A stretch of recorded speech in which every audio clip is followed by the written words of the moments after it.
Namaskar from Deshsanchar Diplomatic Eye. My name is Mitra Bandhu Poudel.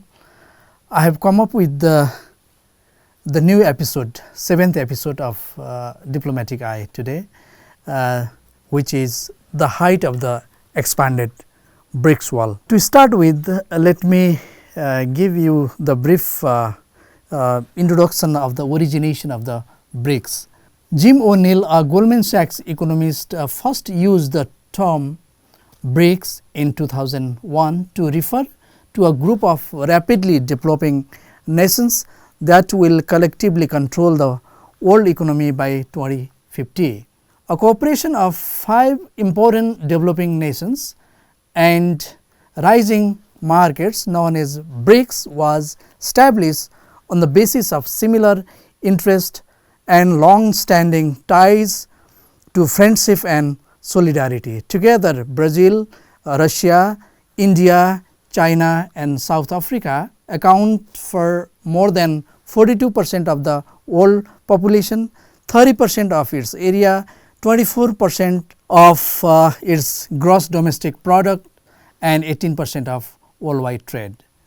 BRICS official page mentions that 3 pillars of cooperation of BRICS include political and security cooperation, financial and economic cooperation and cultural and people to people cooperation. Some of the analysts mention that BRIC is the heterogeneous composition of the countries.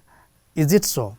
So, let us talk about this, the heterogeneous composition of BRICS plus 6. I asked Luke Hofstegen, an Amsterdam-based professor and management expert, what he would think of the expanded BRICS. Professor Hofstegen has a serious issue with the expanded BRICS. He says expanded BRICS includes 2 totalitarian anti-democratic nations, Russia and China, 2 nations that support suppression of minority groups based on religious ethnic grounds, that is China and India, and 1 nation, Russia, that waged an all-out war to overthrow a democratically chosen government of sovereign neighbor country. Professor Hofstegen claims that Brazil is slowly recovering from a pseudo-democratic fascist leadership that suppressed the indigenous people and caused irreparable environmental damage. From governance point of view, he asserts that South Africa has a low position on the Corruption Perception Index of Transparency International 2022 and South Africa has a low position on the World Press Freedom Index. The professor strongly urged that ethics in government and business are the only path to peace, human rights, freedom of press and speech and wealth for nations and their people. They would only consider membership of any group of nations if the leadership of its members met certain standards. They also consider ASEAN and the former TPP as nation clubs that could make a positive difference in the Middle and Southeast Asian region. Professor Hofstegen advises against becoming a member of a club with 3 out of 5 members representing 3 billion people, openly ignoring, denying their citizens freedom of speech and fighting against improving living conditions. They encourage economic collaboration as long as it helps member countries improve their lives, not to fill the coffers of totalitarians, organized crime groups and warmongers. That is the remarks of Professor Luke Hofstegen, who lives in Amsterdam, Netherlands. Now, let us talk about new members and their significance. The bloc now includes 6 additional members: Argentina, Egypt, Ethiopia, Iran, Saudi Arabia and the United Arab Emirates. Beginning on January 1, 2024, their membership will be in effect. Alexandra Sharp writes in the Foreign Policy that the decision to add new members is momentous for the organization and strengthens its position as a counterweight to Western dominated organizations like the G7, the IMF and the World Bank. It also paves the door for potential future growth. Iran's joining the BRICS bloc could reduce its isolation and give it more negotiating power against the US. Iran's abundant minerals such as zinc and copper could be exchanged for investment in the bloc. Securing Egypt and Ethiopia's participation in the BRICS could reduce Western influence in the region. The non-interference stance of the BRICS would also offer political cover for rights violations. Argentina, Saudi Arabia and the UAE, Persian Gulf nations could demonstrate that hostility towards the US is not a prerequisite for membership while counteracting Western dominance in the Gulf. One thing to keep in mind is that Prince Faisal bin Farhan, the foreign minister of Saudi Arabia, said, as quoted, that they are still awaiting more information on the nature and requirements for membership. They will decide what to do best on this information and in compliance with organizational policies. Speaking with Michelle McCurry of Keto News last week, author William Middlecoop termed BRICS Plus 6 as anti-West and anti-dollar alliance. Despite criticism that the group's admission of undemocratic nations will only advance China's geopolitical interests, the dynamics of the new international order should not be undercut in terms of the energy market. In actuality, Saudi Arabia, the United Arab Emirates and Iran are three of the world's top oil exporters, together accounting for 42% of the world oil supply. Over time, this might have a big impact on the global energy market.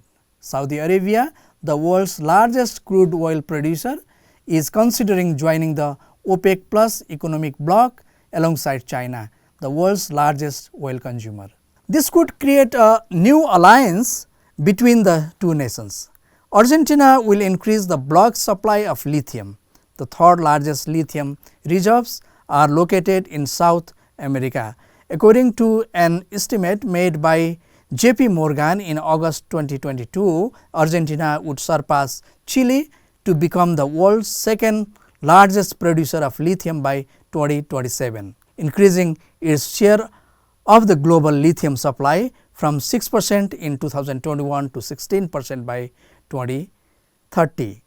More than any other nation at the moment, Argentina has 13 lithium projects in the works. Along with China and Brazil, the accession of Argentina would give the BRICS group three of the top 5 lithium producers in the world.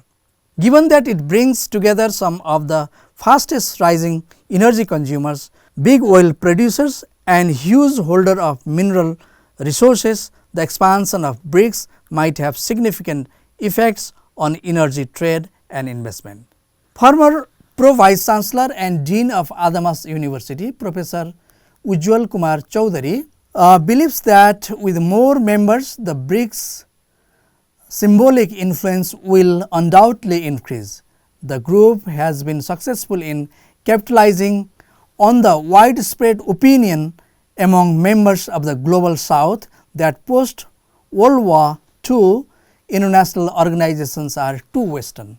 The US and other rich economies are obviously not included in this category, but it has occasionally been able to cast itself as the voice of the emerging and developing world. It has been successful in the sense that it has served as a reminder to everyone that the design of international organizations does not take into account changes in the global economy over the past 30 years. On the hindsight, Professor Choudhary raises issues that the decision, after all, does not appear to have been decided on any clear objective, much less economic criteria. Why, for example, was Indonesia not asked? Why Argentina and not Mexico, or Ethiopia and not Nigeria? Bangladesh has a GDP more than Iran or UAE or Egypt, but not included. It was keen to be included.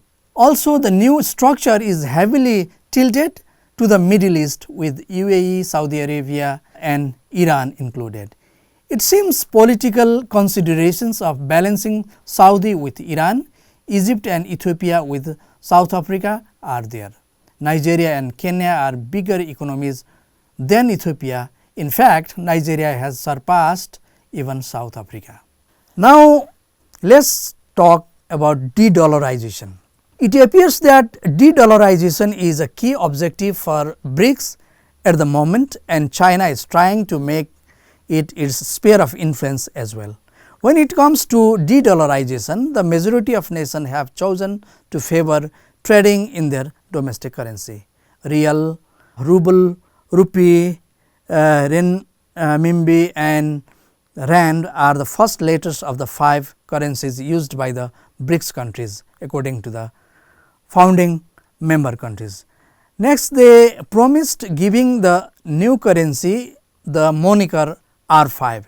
It has not been decided on it though. It will be challenging to establish distinct currency for the BRICS countries in the near future, despite the fact that they had planned to bring their own, given the complicated internal and external situations of the countries. The currency war is imminent according to one analyst. Is it end of petrodollar deal? The term petrodollar refers to the US dollar that is supplied to the nation that exports oil for international trade. It traces back to a US Saudi Arabia agreement from the 1970s, when the US provided Saudi Arabia with weapon support and Saudi Arabia started trading its crude oil in US dollar. The petrodollar deal had already been completed, William Middlecope clarified. A few nations have been noted to begin selling in euros. Saudi Arabia has been observed trading oil for Chinese yuan with China. The agreement for the purchase of oil between Russia and India was in rupees. This demonstrates the beginning of international trade's shift away from the dollar. The latest data, according to William Middlecope, suggests that 5% of the global trade being conducted in the Chinese currency. A few years ago, it was just 1%. The dollar dominance in international trade is still apparent with 90%, but it will be a great threat for the US and Western countries. BRICS considered being a potential powerful alliance which they are starting to build. One important thing to be remembered that there are about 140 countries that did not join the Western sanction against Russia. The total population of these countries is over 6 billion. Independent nations that were interested in joining the BRICS coalition appear to be tired of the hypocrisy and double standard of the West, as well as its exploitation of Latin America and Africa, according to William Middlecope. Middle East centric and anti-US bloc. According to Pradyumna Bikram Saha, the former ambassador of Nepal to Brazil, BRICS expansion after 13 years appears to have a highly promising and ambitious future. The Itaipu hydropower project of Brazil, which has consistently produced 14,000 megawatt throughout the year, is praised by Ambassador Saha as an illustration of the enormous hydropower potential of that country.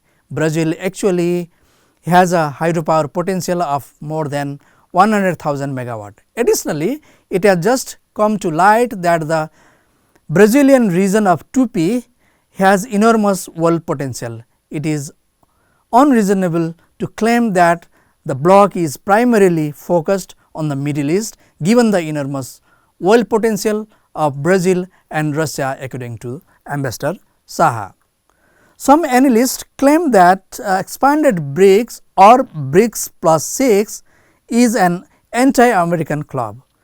Ambassador Saha outrightly rejects that this claim, further adding, out of a total of 11 nations, he discloses that almost 7, Brazil, India, South Africa, Saudi Arabia, Argentina, Egypt and the United Arab Emirates have positive relations with the USA. So, that justify that this is not an anti-US bloc. Agitation between two giants of BRICS and bilateral trade. Two influential countries of BRICS, India and China, do not have smooth relation these days. They have border disputes. From a regional viewpoint, Nepal will be impacted in some way by the direction of India and China's relations. People in India and Nepal have taken offense at the most recent map that China produced. Balen Saha, mayor of Kathmandu Metropolitan, had intended to travel to China on August 31, 2023, but that trip has been cancelled. Mayor Balen made the decision not to visit China because the new map of Nepal, which was supposed to contain Kalapani, Lipu Lake and Limpiadhura, was not included in the version made public by the Chinese government. It has been reported that India and China have decided to end the border disputes at a recent sideline meeting in Johannesburg, or let us say they agreed to have the disengagement of the border issues. Instead, they keep putting trade in the center. According to one expert, India and China will benefit commercially from the construction of the railway in Nepal, whether it runs from Raxol to Kathmandu or from Kerung to Kathmandu. Railway connectivity between India and China via Nepal will be a game changer for these large countries, as this route will cut the almost 7,000 kilometer distance of the current marine route that India and China use. Nepal will gain from the transit economy as well. According to figures issued by the Chinese custom, trade between India and China reached an all-time high of $135.98 billion in 2022, while New Delhi's trade imbalance with Beijing crossed the $100 billion threshold for the first time despite tense diplomatic. In conclusion, the fact that 1/4 of all nations in the world submitted an application to join the BRICS is unexpected. It appears that the current composition is heterogeneous. The 11 nations, which have a combined population of around 3.7 billion, include Saudi Arabia and Iran, two long-time rivals, as well as 5 democracies, 3 totalitarian regimes, 2 autocratic monarchies and a theocracy. It is a smart move for BRICS members include their support for economic cooperation as long as it raises living standards rather than benefiting totalitarian regimes, organized crime networks and pro-war campaigners. In conversation with the Forbes featured professor and writer Dr. Dedsanchar, who would like to be called a global villager at Transcontinental University, USA, said to me, humanity needs to be united and work together as one species. The continued battle over power and control moves us in the opposite direction. Professor Sun further revealed, in the short run, BRICS has the potential to make some systemic changes. For many, it will force people to choose and make it more complex. In the long run, our global village needs a single currency that does not favor one nation or a group. Professor Sun concluded, basically too many governments, authorities, not being leaders by definition, are working in scarcity, fighting for power and control rather than seeing globalization as a system which could benefit and sustain humanity. Let the expanded BRICS benefit from the wisdom, from this wisdom. Most importantly, their sincerity and dedication to world peace and prosperity will serve as a measuring device for whether or not the BRICS wall is built or broken. With this, let me conclude this episode. Thanks for watching me. I will come up with a new issue in my next episode. Thank you once again.